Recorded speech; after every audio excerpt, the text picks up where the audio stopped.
Should boycotting make a comeback in the Black community? Throughout history, boycotts have been a public statement to governments, businesses, and other powerful entities that the true power resides with the people. Stakeholders are forced to make compromises and changes to ensure that major losses aren't incurred as a result. But do boycotts actually influence and initiate real change, or is it just a political statement? Do civil rights movements create real movement? What's different? The buses are empty. Why? Because the Negro people aren't riding them. Because one woman, a seamstress, tired after a hard day's work, got fed up with her 40 years of living under Jim Crow. Because one woman said, "I have had enough."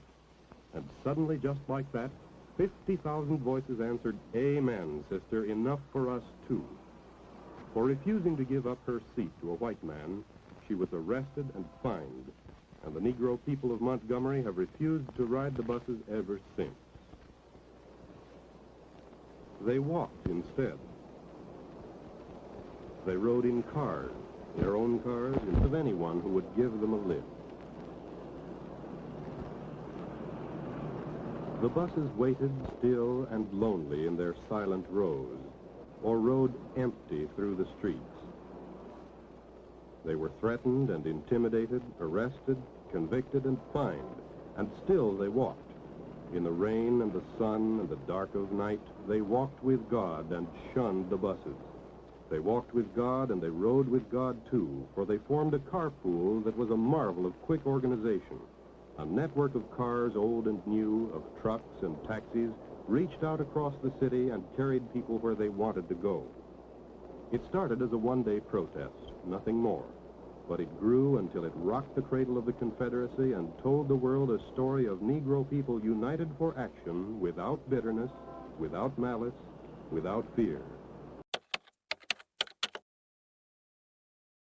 Black residents in Montgomery refused to ride city buses for 13 months. As a result, the city of Montgomery took a hit of $3,000 a day for 381 days.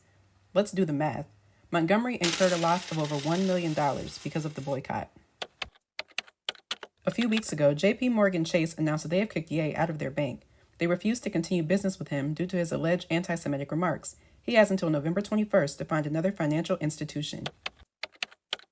In 2005, J.P. Morgan Chase openly admitted and acknowledged the role their institution played in the transatlantic slave trade. Next question has to do with something near and dear to my heart.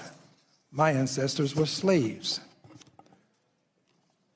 In 2005, is it true that J.P. Morgan released information directly indicating that it directly benefited from slavery? Would the representative from J.P. Morgan respond?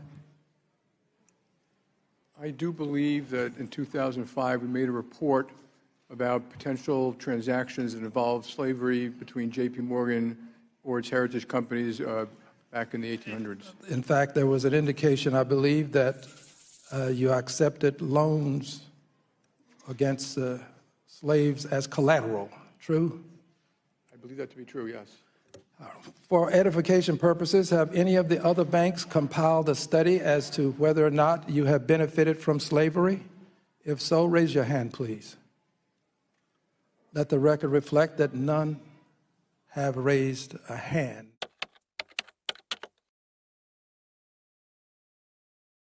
It's clear to see that the Black community must come together to stand against atrocities and form real plans to unify and strengthen ourselves against those who continue to keep us in a state of submission and oppression.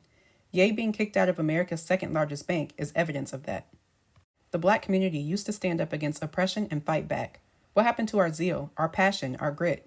There are more of our people standing for LGBTQIA+ and abortion rights than the rights of the Black community. What a travesty. It's quite clear the actions that need to take place to move toward a more equitable future for us and the generations to come.